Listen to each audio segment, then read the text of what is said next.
தந்தை மைந்தன் தூய ஆவியரின் திருப்பெயரில் முட்டம் திருச்சபையின் சார்பில் அன்பார்ந்த வாழ்த்துக்களை தெரிவித்துக் கொள்கின்றேன். இந்த நாளிலும் ஆண்டவர் நம்மோடு பேசும்படி வேண்டுதல் செய்வோம்.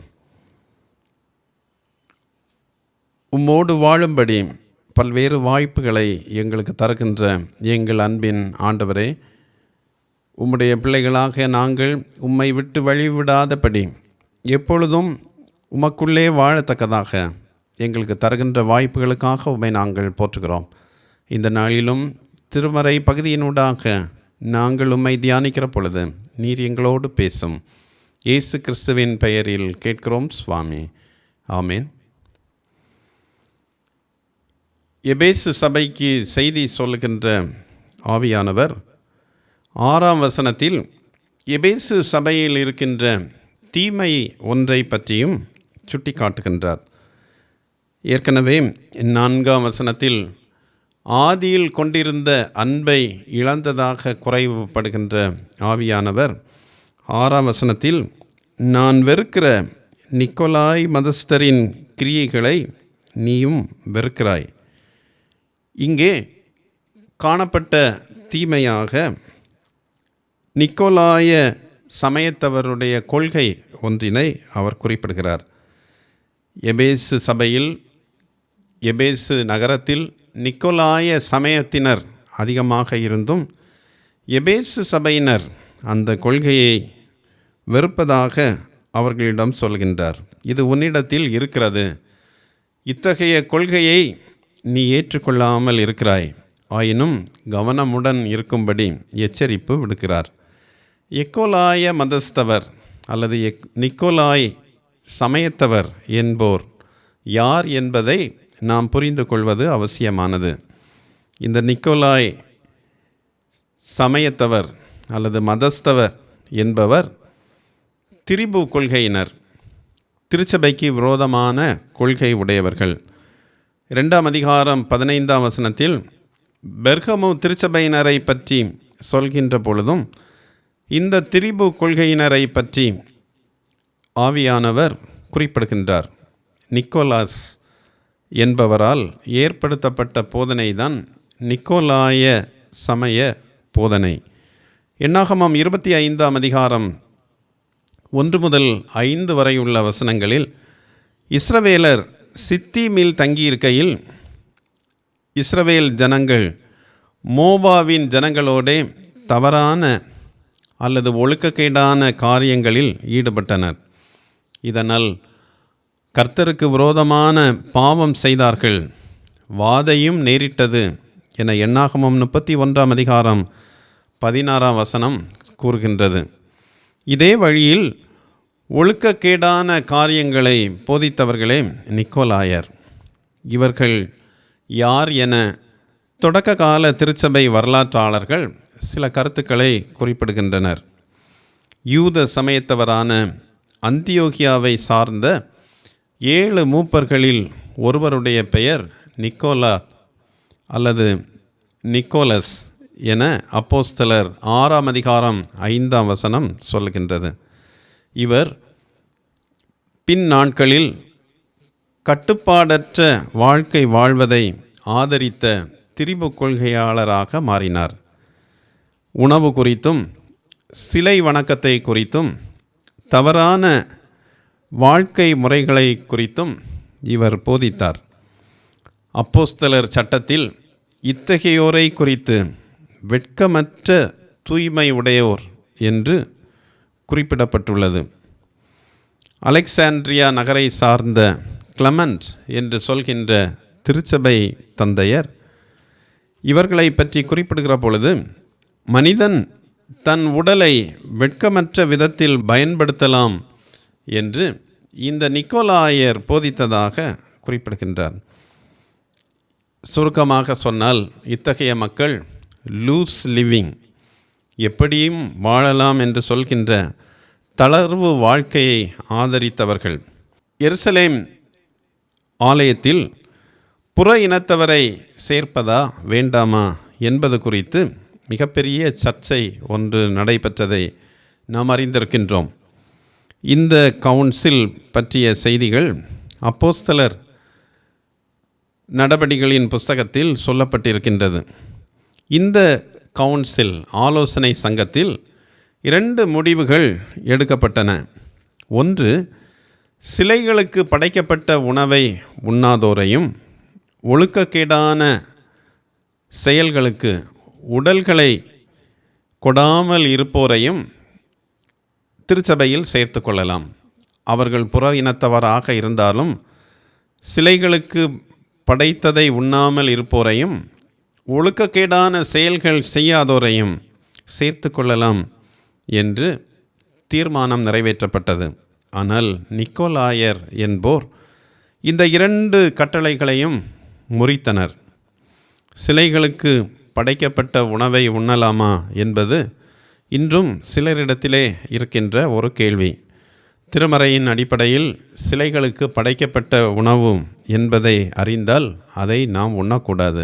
இன்றைக்கு நாம் செல்கின்ற கடைகளிலெல்லாம் சிலைகளுக்கு படைக்கப்பட்ட உணவுகள் பெரும்பாலும் பல்சமய சூழலில் வாழ்கின்ற நாம் அதை பார்க்கிறோம். வேறு வழியில்லை, உண்ணத்தான் வேண்டும் என்கின்ற ஒரு சூழல். ஆனால் 1 கொரிந்தியர் 10 31 வசனங்களை நான் வாசிக்கின்றேன். மேலும் நான் அதை ஸ்தோத்தரிப்புடனே அனுபவித்தால் ஸ்தோத்தரித்து அனுபவிக்கிற பொருளை குறித்து நான் தூஷிக்கப்படுவானேன். ஆகையால் நீங்கள் புசித்தாலும் குடித்தாலும் எதை செய்தாலும் எல்லாவற்றையும் தேவனுடைய மகிமைக்கென்று செய்யுங்கள் என்று பவுல் கொரிந்தியருக்கு சிலைக்கு படைக்கப்பட்ட உணவை உண்ணலாமா உண்ணக்கூடாதா என்பது குறித்த கேள்விக்கு பதிலாக சொல்லுகின்றார். பல்வேறு சூழ்நிலைகளில் நாம் இத்தகைய உணவை உண்ண வேண்டிய ஒரு கட்டாயம் இருப்பினும் நமக்கு கிடைக்கிற உணவை ஸ்தோத்தரித்து ஜெபித்து உண்ணுகிற பொழுது அதை கடவுள் ஆசீர்வதிப்பதாக இந்த வசனம் சொல்லுகின்றது. ஸ்தோத்தரிப்புடனே அனுபவித்தால் அந்த பொருளை குறித்து தூஷிக்கப்படுவானேன் என்று கேட்கின்றார். ஆகையால் நாம் புசித்தாலும் குடித்தாலும் கடவுளுடைய மகிமைக்காக செய்யும்படி அழைப்பு விடுக்கின்றார். 2வது ஒரு தீர்மானம் எருசலேம் கவுன்சிலில் ஏற்பட்ட ஒன்று, ஒழுக்கக்கேடான செயல்களுக்கு உடலை அனுமதிக்கக்கூடாமல் இருக்க வேண்டும் என்பது. இன்றைக்கும் விசுவாசிகளாக வாழ்கின்ற சிலர் உடலை எப்படியும் பயன்படுத்தலாம், ஆன்மா மட்டும் கடவுளோடு ஒன்றித்திருந்தால் போதும் என்று நினைப்பவர்கள் உண்டு. வாலிபர்கள் இளமை காலத்தை அனுபவிக்காமல் நாம் எப்படி வாழ்வது என்று கேள்வி எழுப்புவோரும் உண்டு. கலாத்தியர் 5 23 24 வசனங்கள் இதற்கான பதிலை தெளிவாக சொல்கின்றன. கிறிஸ்துவினுடையவர்கள் தங்கள் மாம்சத்தையும் அதன் ஆசை இச்சைகளையும் சிலுவையில் அறைந்திருக்கிறார்கள். இப்படிப்பட்டவைகளுக்கு விரோதமான பிரமாணம் ஒன்றுமில்லை என்று 23 வசனம் சொல்கின்றது. ஆவியின் கனியை கொண்ட வாழ்க்கை, அதிலே இருக்கின்ற மிக முக்கியமான ஒன்று இச்சை அடக்கம். இப்படிப்பட்டவைகளுக்கு விரோதமான பிரமாணம் ஒன்றுமில்லை. கிறிஸ்துவினுடையவர்களாக நாம் வாழ்கிற பொழுது நம்முடைய மாம்சத்தை கட்டுப்படுத்தி, இச்சையை கட்டுப்படுத்தி, சிலுவையில் அறைந்து பரிசுத்த வாழ்க்கை வாழ அவர் விரும்புகின்றார். உடல் ஆசைகளையும் நிறைவேற்றி கிறிஸ்துவுக்கும் பிரியமாக இருக்க முடியாது என்பது திருமறையின் போதனை. 7 வசனத்தில் ஜெயம் கொள்கிறவனுக்கு கிடைக்கின்ற பரிசை பற்றி சொல்லப்பட்டிருக்கின்றது.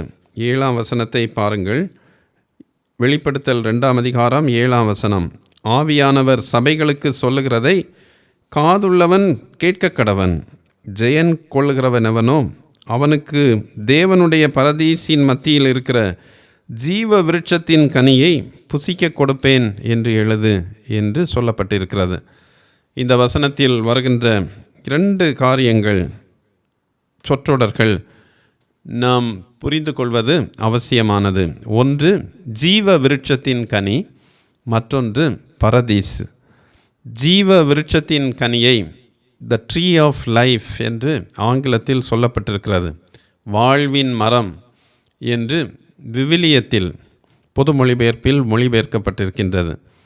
வாழ்வின் மரம் அல்லது ஜீவ விருட்சத்தின் கனி என்பது ஏதேன் தோட்டத்தில் சொல்லப்பட்ட கனியினுடைய தொடர்ச்சி என்று நாம் புரிந்து கொள்ளலாம். ஆதியாகமம் 2ஆம் அதிகாரம் 9ஆம் வசனத்தில் மனிதனை படைத்த கடவுள் ஏதேன் தோட்டத்தில் அவனை நிறுத்தி, தோட்டத்தில் உள்ள அனைத்து கனிகளையும் நீ உண்ணலாம், ஆனால் நடுவில் இருக்கிற மரத்தின் கனியை புசிக்கக்கூடாது என்று கட்டளை கொடுக்கிறார். 2ஆம் அதிகாரம் ஆதியாகமம் 2ஆம் அதிகாரம் 16ஆம் 17ஆம் வசனத்தில் இம்மரத்தின் கனியை புசிக்கலாகாது என்று கடவுள் கட்டளை கொடுக்கிறார். ஆனால் கடவுளுடைய கட்டளையை மீறி இந்த மரத்தின் கனியை புசித்ததால் ஆதாமும் ஏவாளும் தோட்டத்திலிருந்து விரட்டப்பட்டனர். யூத எழுத்துக்களிலும் வாழ்வு தரும் மரம் பற்றிய சில செய்திகள் உள்ளன. நீதிமொழிகள் 3ஆம் அதிகாரம் 18ஆம் வசனத்தில் ஞானம் தன்னை அடைந்தவர்களுக்கு ஜீவ விருட்சம் என்று சொல்லப்பட்டிருக்கிறது. நீதிமானுடைய பலன் அல்லது நேர்மையான நடத்தை வாழ்கின்றவர்களுடைய வாழ்வு வாழ்வழிக்கும் மரத்திற்கு அவர்களை நடத்தி செல்கின்றது என்று நீதிமொழிகள் 11ஆம் அதிகாரம் 30ஆம் வசனம் சொல்கின்றது. விரும்பினது வரும்போதோ ஜீவ விருட்சம் போல இருக்கும் என்று நீதிமொழிகள் 13ஆம் அதிகாரம் 12ஆம் வசனத்தில் படிக்கிறோம். ஆரோக்கியமுள்ள நாவும் ஜீவ விருட்சம் என்று நீதிமொழிகள் 15ஆம் அதிகாரம் 4ஆம் வசனம் சொல்கின்றது. ஜீவ கனியை அல்லது ஜீவ விருட்சத்தின் கனியை புசிக்காதபடி ஆதாம் தடை செய்யப்பட்டார். தடை செய்யப்பட்டது மட்டுமல்ல, தோட்டத்தில் இருந்தும் வெளியேற்றப்பட்டார். ஆனால் மேசியா வருகிற பொழுது வாழ்வழிக்கும் மரத்தின் கனி மனிதரிடையே மீண்டும் தரப்படும் என்கின்ற நம்பிக்கை யூதர்களிடத்தில் இருந்தது. இதைத்தான் வெளிப்படுத்தல் 2ஆம் அதிகாரம் 7ஆம் வசனத்திலே நாம் படிக்கிறோம். கிறிஸ்து உள்ளங்களில் வாழ்கின்ற பொழுது இந்த இனிமையான அனுபவம் கிடைக்கிறது. ஏதோ விண்ணுலகம் செல்லுகிற பொழுது இந்த ஜீவ விருட்சத்தின் கனி கிடைக்கும் என்பதல்ல. இந்த உலகில் நாம் வாழ்கிற பொழுதே கிறிஸ்து நம்முடைய உள்ளங்களில் வாழ்வார் என்றால் இந்த ஜீவ விருட்சத்தின் கனி போன்ற அனுபவங்களை, இனிமையான அனுபவங்களை நாம் அனுபவிக்க இயலும். இது நிக்கோலாய வாழ்க்கைக்கு எதிரான மாற்றான ஒரு வாழ்க்கை.